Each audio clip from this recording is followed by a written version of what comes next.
Zone सी गाड़ी तुम्हें आती भी नहीं वो देनी सीख जाओगे उन्हें। ये हमारा हरियाणवी point चैनल है भाई, और ये बिल्कुल हिंदी वाले, इसमें ना आपको भाई हिंदी मैं डिटेल तो होगा, आंख बंद करके आओ, सब चीजों का मेरा नहीं, पट्टा। आँख खून के आना। हाँ वो आँख ओवर 58,000 में मेरी टिकट हुई थी। मैंने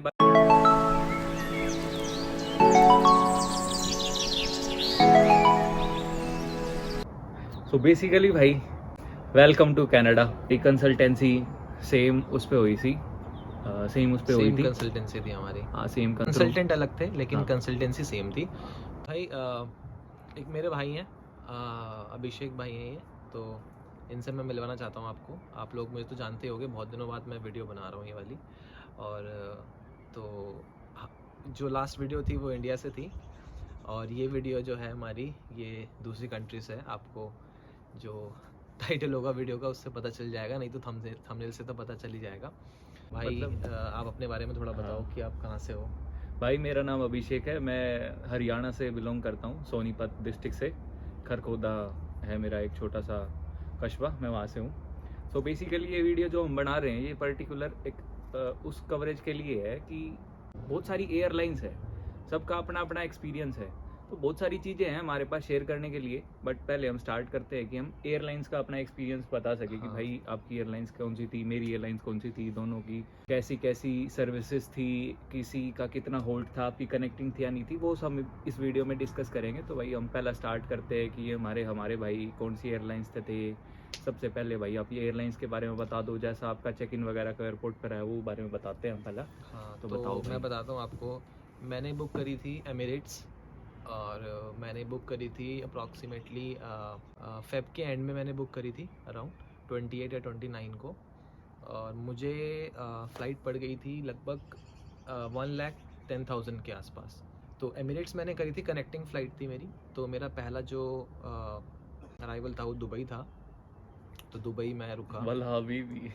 तो वहाँ पे कनेक्टिंग मेरी वेटिंग टाइम था उसमें लगभग 3 घंटे का था, लेओवर ज़्यादा नहीं था, और कोई रीज़न नहीं था दुबई करने का। दुबई ही चूज़ किया क्योंकि मुझे बहुत ज़्यादा टाइम स्पेंड करना नहीं था ट्रैवलिंग में। दुबई के बाद जो नेक्स्ट फ़्लाइट मेरी थी वो सीधा कनाडा की थी, ठीक है। तो कनाडा में सीधा आया उसके बाद, बट वो मेरी जो फ़्लाइट थी काफ़ी लंबे टाइम के लिए थी। इंडिया से आप दुबई पहुँचते हो लगभग 3 घंटे में आप पहुँच जाते हो। उसके बाद 3 घंटे का मेरा वहाँ पे लेओवर था, तो और वो इमिग्रेशन और सिक्योरिटी चेक में आपका निकल जाता है बहुत ईजीली।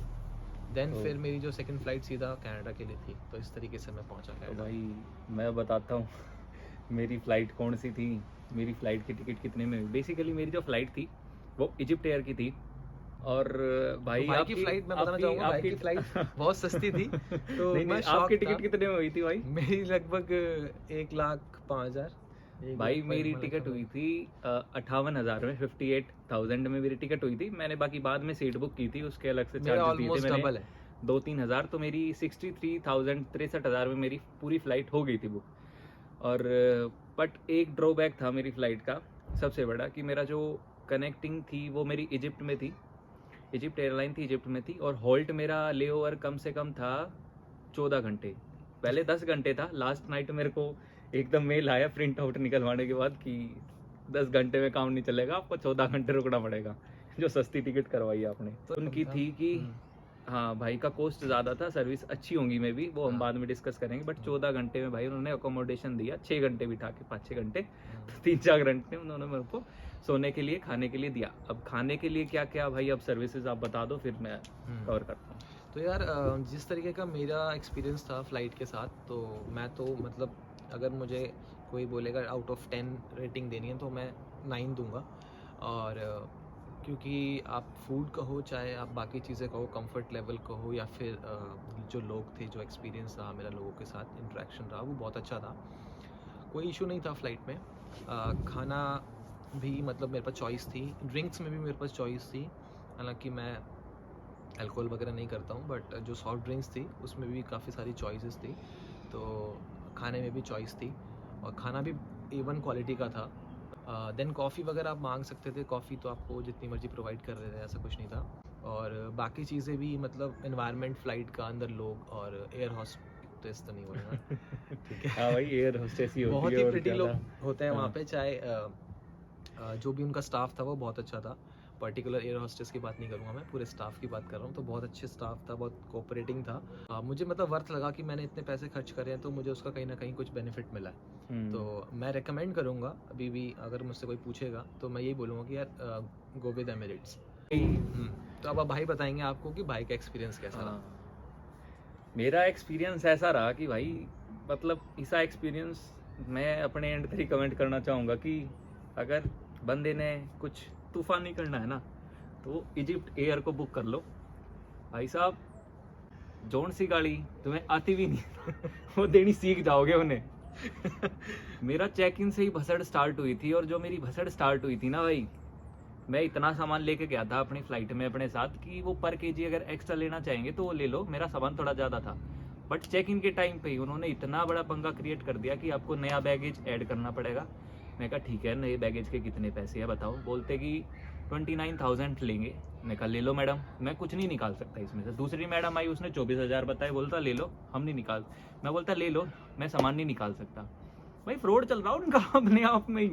बोलते कि ये बैग मेरे को दे दो, हम इसको सेल कर देंगे, आप अपना सामान शफल करके ले आओ। भाई मैंने कुछ भी करके 2-3 बंदों को, मैं डिटेल में तो क्या बताऊं, हाँ बट मैंने कुछ सामान इधर उधर किया, कुछ बंदों की हेल्प वगैरह ले ली, अपना इलेक्ट्रॉनिक्स इधर रख दिया, परफ्यूम वगैरह उधर रख दिया, और मैं करके आ गया। भाई उसमें मेरा 1 घंटा बिगड़ गया। सिक्योरिटी चेक करवा लिया, मैं आ गया, फ्लाइट में बोर्डिंग वगैरह करवा ली। फ्लाइट में सर्विस नहीं है, फ्लाइट वाले कोऑपरेटिव नहीं है, स्टाफ बात को नहीं समझता है। मैंने पहले ही अपना ऑर्डर बुक कर दिया था फूड का कि मेरे को भाई चाहिए, मेरे को हिंदू मील चाहिए। और भाई मैंने हिंदू मील इसलिए ऐड करी थी कि सिंपल सी बात है, मैं वेजिटेरियन हूँ, हिंदू मील ऐड करूंगा तो ऊपर मेरे को वेजिटेरियन फूड देंगे। उसमें ऑप्शन था हिंदू मील ऐसे करके? हाँ उसमें ना बहुत सारे ऑप्शन थे, नॉन वेज, वेज का ऑप्शन नहीं था, सिर्फ हिंदू मील का ऑप्शन था, इसलिए मैंने हिंदू मील ऐड किया पहले ही। उन्होंने मेरे को हिंदू मील ला के दे दी। भाई मैं उसको खोलता हूँ, खोलने के बाद मैं कहा भाई ये चाप है। मैंने उसको जैसे ही हाथ में लिया, साइड वाले के थ्रू मेरे को पता चलता है कि वो चाप नहीं है, वो नॉन वेज है। साइड वाला भाई मेरा थोड़ा कोऑपरेटिव बंदा था, उन्होंने उसको बुलाया, बोलते कि ये क्या बकवास है कि उन्होंने हिंदू मील ऐड की है, तो हिंदू मील में आप प्रॉपर वेजिटेरियन दो, या फिर नहीं दे रहे हो तो इनको एक बार इन्फॉर्म करो कि ये नॉन वेज है, वेज नहीं है। भाई बाई एनी चांस अगर मैं खा लेता तो उसका मैं किस पे वो करूँ कि भाई ये किसकी गलती है, क्लेम किस पे करोगे? हाँ। उन बंदों ने मेरे को पोलाइटली ये नहीं बोला कि भाई हम पे गलती होगी, या that we are sorry that we serve this dish to you. वे बोलते कि you want vegetarian, we will change your dish और your food with veg food, that's it. भाई उनका यो रिस्पॉन्स था, मतलब भाई एक तो आपने गलती की है, कोई अपॉलॉजी नहीं, तरीके से बात करो नहीं। उन्होंने वेज ला के दे दिया, भाई खा लिया, ठीक है। ले ओवर 14 घंटे का था, जैसे तैसे करके वेट वोट करके भाई उन्होंने हमें अकोमोडेशन प्रोवाइड कर दी। रूम अच्छा था, फूड बिल्कुल बेकार था। एज भाई मुस्लिम कंट्री है, चलो फूड में हम कॉम्प्रोमाइज समझते हैं, बट एटलीस्ट आप फ्लाइट में तो वेज फूड अलाउ कर सकते हो ना, वो तो इंडिया से आ रही है। 10 घंटे की फ़्लाइट थी मेरी, 10-11 घंटे की। उन्होंने भाई 2 बार मेरे को वो दिया, लेकिन लास्ट में जो दिल्ली से कायरो आया था उसमें तो मेरे को वेज फूड मिल गया था, लेकिन इसमें नहीं मिला था। उन्होंने वही हिंदू मील ला के दी, उसमें वही नॉन वेज था, चिकन था। भाई मैंने नहीं खाया, मैं बन मस्का खाया। उन्होंने मेरे को 2 बार फूड सर्व किया, उसमें सिर्फ मैंने बन मस्का खाया। एक बार उन्होंने जूस दिया गवावा, और भाई पानी भी नहीं पिलाते, हो तो प्यासा मार देते हैं। कितनी बार ऊपर मैंने लाइट जलाई, भाई आ जाए कोई पानी देने, आ जाए कोई नहीं आता, आते हम आंख लग जाती है, उसे बंद करके चले जाते हैं, कुछ नहीं पूछता। भाई बिल्कुल पोलाइट बिहेवियर नहीं है। मैं बोल रहा हूँ भाई अगर 10 में से मुझे रेटिंग देनी पड़ जाए तो मैं -100 दूंगा। भाई पैसे 60,000 ज्यादा दे देता मैं। Air Canada, Egypt air, Qatar, भाई इतनी एयरलाइंस थी, सब मेरे को बता रहे थे भाई ये मेरी एयरलाइंस बढ़िया। मैं कहा भाई मैं क्या ही बताऊं कितनी बढ़िया, नहीं बता। और भाई हम आ गए, मैं लैंड कर गया कनाडा में। मैं पिछले 12-13 घंटों से भूखा ही हूँ। 14 घंटे का ले ओवर कायरो में भूखा, 11 घंटे की फ्लाइट भूखा, तो मतलब प्रॉपर 24-25 घंटे हो गए मैं बन मस्का और पानी पी रहा हूँ, जो भी प्रॉपर मैं पी नहीं रहा हूँ।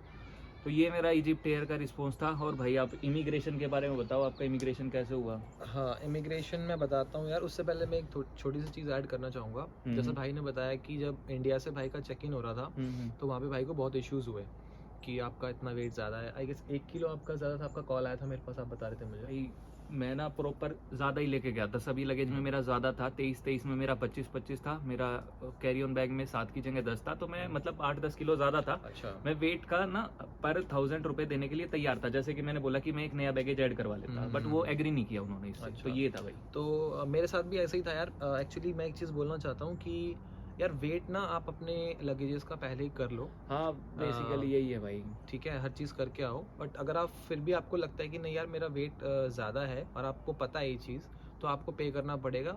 और अगर आपकी एयरलाइंस अच्छी है तो कहीं ना कहीं एडजस्ट कर लेती कुछ है। किलोग्राम्स तो एडजस्ट कर लेते हैं। तो मेरे को उन्होंने बोला कि आप एक काम करो, आपके जो बड़े बैग्स हैं उनमें वेट कम है तो इसको उसमें ट्रांसफ़र कर लो, तो और बाकी जो भी 2-3-4 किलो रहेगा वो हम एडजस्ट कर लेंगे, उसका हम चार्ज नहीं करेंगे। तो मुझे बहुत अच्छे तरीके से उन्होंने बताया, हालांकि मुझे वापस भेज दिया था लाइन से कि आप बाकी जो है वो वेट करें, तो आप साइड में जाके अभी चीज़ कर लो। तो चार मुझे उस बार चीज़ का 4 बार लाइन से बाहर भेजा था भाई, 4 बार लाइन से बाहर तो भेजा था, ये उनकी सर्विस थी। इवन वो जो भी काउंटर पे था वो बंदा बहुत पोलाइटली उसने मुझे बताया कि सर आप ऐसा Right. कर लो, हम उसको कोई इशू हाँ। नहीं है हमें। देन मैंने जब दोबारा वेट किया तो एक बैग मेरा 22 kg हुआ था, एक मेरा 23 kg, और जो मेरा केबिन बैग था वो अराउंड 10 kg था। तो उसने बोला कोई इशू नहीं है, हम चला लेंगे।